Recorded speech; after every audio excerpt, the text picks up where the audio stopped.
Сәлем достар, бүгін біз 11 сынып алгебра сабақтарын бастаймыз. Бірінші тақырыбымыз анықталмаған интеграл. Біз сіздермен 10 сыныптағы туынды тақырыбын жақсы білеміз. Яғни берілген функцияның туындысын таба аламыз. Ал енді туындысы бойынша сол берілген функцияны тауып көрейікші.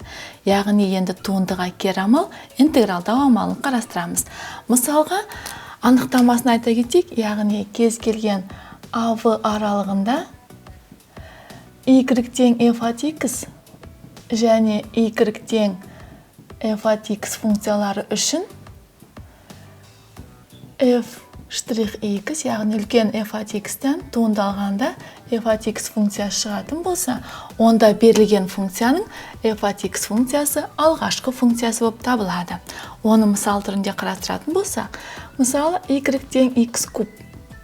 Осыдан туындалып көрейікші, яғни берілгеден туындалатын болсақ, x кубтың туындысын табамыз.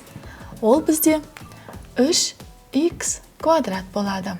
Олай дегеніміз, яғни алғашқы функциямыз f от x-іміз бізде x кубқа тең. Ал f от x функциямыз, кіші f от x функциямыз 3x квадратқа тең. Яғни жоғарыдағы теңдігіміз орындалады. Яғни x кубтан туындалсақ, 3x квадрат мәні шығады. Ал керісінше 3x квадраттан енді біз қала x кубты алатынды қарастырайықшы. Яғни туындысы бойынша функцияны тапты, енді функциядан алғашқы функциясын қалай табамыз? Берілген бізде 3x квадрат. Ал енді осы жерде біз анықталмаған интеграл ұғымын енгізейік. Анықталмаған интеграл дегеніміз, яғни оның белгіленуі интеграл f от x dx. Бұл жердегі f от x интеграл астындағы функция деп аталады, ал f от x dx интеграл таңбасының астындағы өрнек деп аталады. Алдыңғы берілген таңба ол интегралдау таңбасы. Бұл жердегі интегралатын функция айнымалы x айнымалысы арқылы интегралданады. Ал енді осы функцияның алғашқы функциясына тең болады. Және кез келген тұрақты санға қосқанға тең. Олай болса, орнына қойып тексеріп көрейік. Яғни жоғарыда келтірілген функциямыз бізде 3x квадратқа тең болған. Яғни оның алғашқы функциясы x куб қосылған кез келген тұрақтымен алмастыруға болады. Яғни кез келген санның орнына, яғни бұның 3x квадраттың алғашқы функциялары өте көп деген сөз. Өйткені сан ол бізде тұрақты сан орнына кез келген санды қоя аламыз. Ал кез келген саннан туындалсақ, оның бәрі мәні 0-ге тең болады. Ал бұл бізде енді қалай орындалғанын көрейікші. Яғни ол үшін бізге негізгі элементтер керек. Мысалға, x-тің n дәрежесінің алғашқы функциясын табу үшін, бұл бізде f от x болсын. Осының алғашқы функциясын табу үшін дәрежесіне 1-ді қосамыз, және n плюс 1-ге бөлгенге тең. Бұл жердегі n-іміз кез келген бүтін сандар жиынынан алынған. Ал енді тағы да осыған ұқсас, мысалға 2x алып көрейік. Бұның алғашқы функциясын табу үшін, яғни 2 коэффициент болып қалады, тиіспейміз. Ал x-тің дәрежесі 1-ге тең болғандықтан, ереже бойынша 1-ді қосамыз, және бөліміне 1 қосылған 1-ге бөлеміз. Сонда ықшамдап жасақ 2x квадрат бөлінген 2-ге тең. 2 мен 2-ні қысқартамыз, нәтижесінде x квадрат қалады. Олай болса, осы есепті интеграл түрінде жазып көрейік. Интеграл 2x dx.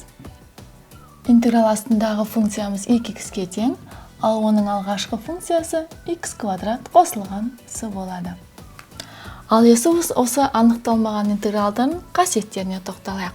Бірінші қасиеті. Интегралдың дифференциалы интеграл астындағы өрнекке тең. Яғни, бізге интеграл f от x dx. Яғни, осы интегралдың дифференциалы дегеніміз ол тең интеграл астындағы f от x dx-ға тең. Ал келесі екінші қасиеті. Кез келген f от x функциясы L аралығында дифференциалданатын болса, онда интеграл d, яғни берілген дифференциалымыз f от x-ке тең болса, ол бірден f от x плюс c-ға тең. Ал үшінші қасиеті қосындының интегралы. Яғни интеграл таңбасының астында екі функцияның қосындысы.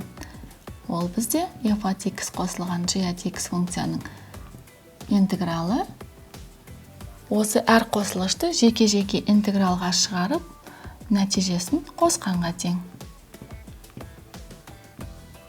Қосылған екінші интегралымыз g от x dx. Төртінші қасиеті, егер интеграл таңбасының астында функцияның алдында кез келген коэффициент болатын болса, ол коэффициентті интеграл таңбасының алдына шығаруға болады. Интеграл f от x dx. Берілген қасиеттерді қарап шығайық. Бірінші қасиетіміз берілген интегралдан дифференциалы ол интеграл астындағы функцияның өзіне тең болатын. Ал екінші қасиет берілген дифференциалдан функциямыздың өзі ол алғашқы функциясына тең. Ал екі функцияның қосындысының интеграл дегеніміз сол функцияларды жеке-жеке интегралға алғанға тең. Төртінші қасиет интегралды тұрақты санға көбейтіндісі сол тұрақты санды интеграл таңбасының алдына шығаруға болады. Жоғарыда көрсетілген x-тің n дәрежесінің алғашқы функциясы x-тің n қосылған бір дәрежесі бөлінген n қосу 1. Яғни бұл жерде бөлшектің бөлімі 0-ге тең болмау керек. Яғни бұл жерде шарт n тең болмау керек -1-ге. Ал бүгін қарастырған анықталған интегралдың кестесі сіздерде кітапта берілген. Соны қолдануды есеп шығару барысында танысатын боламыз. Ал бүгінше сау болыңдар.